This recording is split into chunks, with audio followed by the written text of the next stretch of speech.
Speaker sir sir ఇప్పుడు నేను speaker sir అట్లా ఉండదు సార్. మీరు కూర్చోండి సార్. సభా నాయకుడికే ఉంటుంది, మీకు ఉండదు. కూర్చోండి. అట్లా ఎలియా మినిస్టర్ గారు మీరు చెప్పాలి. ఎలియా మినిస్టర్ గారు, this is not the way of running the house. ఎలియా మినిస్టర్ గారు, శాసనసభ వ్యవహారాల మంత్రి గారు ఈ పద్ధతి కాదు. మీరు చెప్పండి సభ ఎట్లా నడపాలి. మీరు అనుభవం. This is not the way. Speaker sir ఒక్క నిమిషం.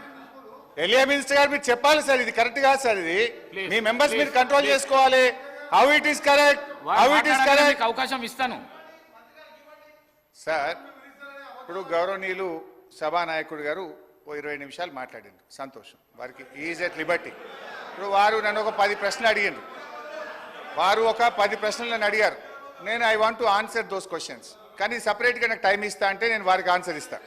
ఎందుకంటే నేను బడ్జెట్ మీద మాట్లాడాలన్నా ముఖ్యమంత్రి గారు నాకు ప్రశ్నలు వేసినాడు. నేను ముఖ్యమంత్రి గారు నాకు వేసిన ప్రశ్నలకు సమాధానం చెప్పమంటారా, బడ్జెట్ మీద మాట్లాడమంటారా? సో ఐ రిక్వెస్ట్ రెండూ చేస్తా. కొద్దిగా టైం ఇవ్వాలి. టైం నాకు ముఖ్యమంత్రి గారు మధ్యలో లేచి డీవియేట్ వారు చేసింది, నేను చేయలే. I have to answer honourable CM.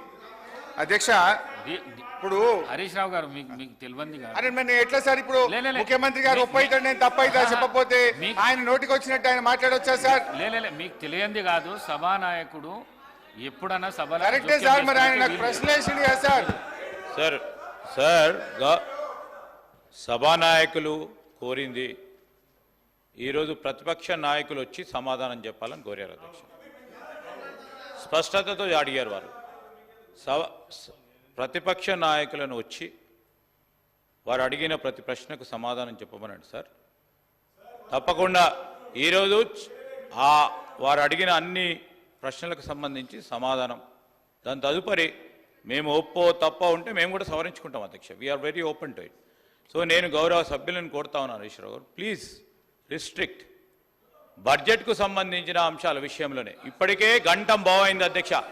ఇప్పుడు కేవలం 5 నిమిషాలే గౌరవ ముఖ్యమంత్రి గారు ఇంటర్వ్యూన్ అయ్యారు. 1 hour 10 minutes. ఇప్పుడు దయచేసి గౌరవ సభ్యులను మీ ద్వారా కోరుతా ఉన్నాను, కంక్లూడ్ చేస్తే చాలామంది సభ్యులు కూడా మాట్లాడేది ఉంది. దయచేసి కంక్లూడ్ చేయమని కోరుతా ఉన్నాను అధ్యక్ష. హరీష్ రావు గారు. సార్ అధ్యక్ష, ఫస్ట్ ఆఫ్ ఆల్ ఓఆర్ఆర్ పైన ముఖ్యమంత్రి గారు తెగ నమ్మింది అన్నారు, which is not correct. It is only TOT. అది మళ్ళీ మనకే వస్తుంది, అది ప్రభుత్వ ఆస్తిగానే ఉంటుంది తప్ప అది రికార్డు వాళ్ళు రెక్టిఫై చేసుకోవాలి. నంబర్ 1. నంబర్ 2 అధ్యక్ష, వారు ఇంకో మంచి మాట అన్నారు, మనకు తాతలు తండ్రులు ఆభరణాలు ఆస్తులు ఇస్తారు, అది అమ్ముకుంటారా అన్నారు. మరి మీ ఉప ముఖ్యమంత్రి గారి బడ్జెట్లో 24,000 కోట్లు భూములు అమ్మి ఈ బడ్జెట్కు నిధులు సమకూరుస్తా అన్నారు. దాన్ని ఏమంటారో ముందు సమాధానం చెప్పండి. నంబర్ 2. నంబర్ 3, మహబూబ్ నగర్ ఎంపీగా కేసీఆర్ గారు ఏం చేసిండ్రు అన్నారు. మీరున్న గత తెలుగుదేశం పార్టీ, మీరిప్పుడున్న కాంగ్రెస్ పార్టీ, మీరిద్దరే పాలమూరు వెనుకబాటుతనానికి కారణం. 1985లో శంకుస్థాపన చేసిన కల్వకుర్తి, నెట్టంపాడు, భీమా, కోయిల్ సాగర్ 1985 నుంచి 2014 వరకు 29 సంవత్సరాల్లో మీరిచ్చిన ఆయకట్టు కేవలం 26,000 ఎకరాలు. మేం ప్రభుత్వంలోకి రాగానే 4,000 కోట్లు ఖర్చు పెట్టి 6,36,000 ఎకరాలకు నీళ్లు ఇచ్చింది నిజమా కాదా అని నేను అడుగుతా ఉన్నా.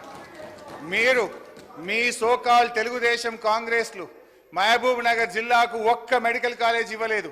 మేము 5 ప్రభుత్వ మెడికల్ కాలేజీలు మహబూబ్ నగర్ జిల్లాలో పెట్టాం. అధ్యక్ష, ఇట్లా మహబూబ్ నగర్కి ఏం చేశామో చర్చ పెడదామంటే రోజు పెట్టండి, నేను డీటెయిల్గా చెప్పడానికి రెడీగా ఉన్నా. అధ్యక్ష, అదేవిధంగా కాళేశ్వరం విషయంలో కూడా నేనేదో 80,000 అన్నారు. ఇరిగేషన్ వైట్ పేపర్ విడుదల చేసిన రోజు ఇక్కడి నుంచే నేను మాట్లాడినా.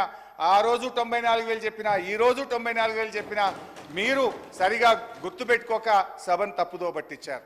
ఇకపోతే ఇంకా చాలా విషయాలు అడిగారు, ఆయనకు అన్నిటికీ సమాధానం చెప్పగలుగుతా.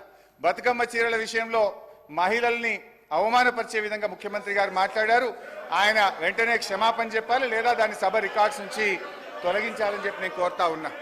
అధ్యక్ష, నేను ముఖ్యమంత్రి గారు చాలాసేపు చెప్పింది, కానీ నేను పోతే నా సబ్జెక్టు డీవియేట్ అవుతుందని నేను అందులోకి డీటెయిల్గా పోతలేను. బట్ ఇప్పుడు నా డిస్కషన్ పెట్టండి, I'm ready to answer any question.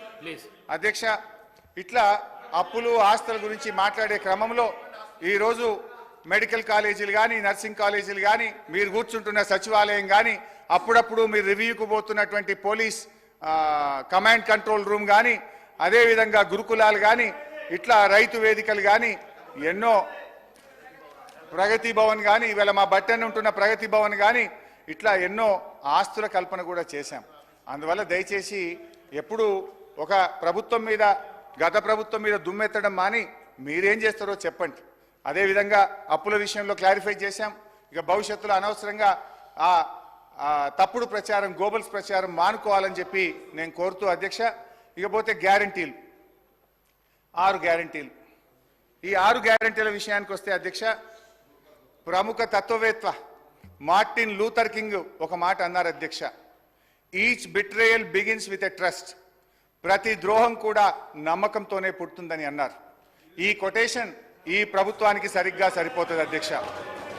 ఈ ప్రభుత్వం తమ మొదటి వాగ్దానానికి మొదటి అసెంబ్లీ సమావేశంలోనే తిలోదొక్కిచ్చారు అధ్యక్ష.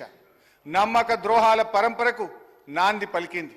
I'm sorry to say but unfortunately this shows the original attitude of this Congress government. అభయహస్తం పేరిట మేనిఫెస్టో రూపొందించారు. అందులో 6 గ్యారంటీలను ప్రముఖంగా ప్రస్తావించారు. మేనిఫెస్టోలో ఉన్న వాగ్దానాల మీద విశ్వాసం కల్పించడం కోసం మరో వాగ్దానం చేశారు. 100 రోజుల్లో 6 గ్యారంటీలు అమలు చేస్తామని హామీకి మొదటి అసెంబ్లీ సమావేశాల్లోనే చట్టబద్ధత కల్పిస్తామని వీరి జాతీయ నాయకులు పండిట్ జవహర్లాల్ నెహ్రూ గారి మునిమనుమడు, ఇందిరాగాంధీ గారి మనుమడు, రాజీవ్ సోనియా గాంధీల సుపుత్రుడు, ఏఐసిసి మాజీ అధ్యక్షుడు, ప్రస్తుత పార్లమెంట్ ప్రతిపక్ష నాయకులు రాహుల్ గాంధీ గారి చేత భూమి ఆకాశాలు దద్దరిల్లే విధంగా ఎలక్షన్లలో ప్రచారం చేశారు. వారలా ప్రకటించగానే పిసిసి అధ్యక్షుడు అదేవిధంగా సిఎల్పి లీడర్ గారు ఈ రకంగా మాది గ్యారంటీ కార్డు అని ఇద్దరు చెరొక దిక్కు సంతకాలు పెట్టి ఇంటింటికి పంచిండ్రు.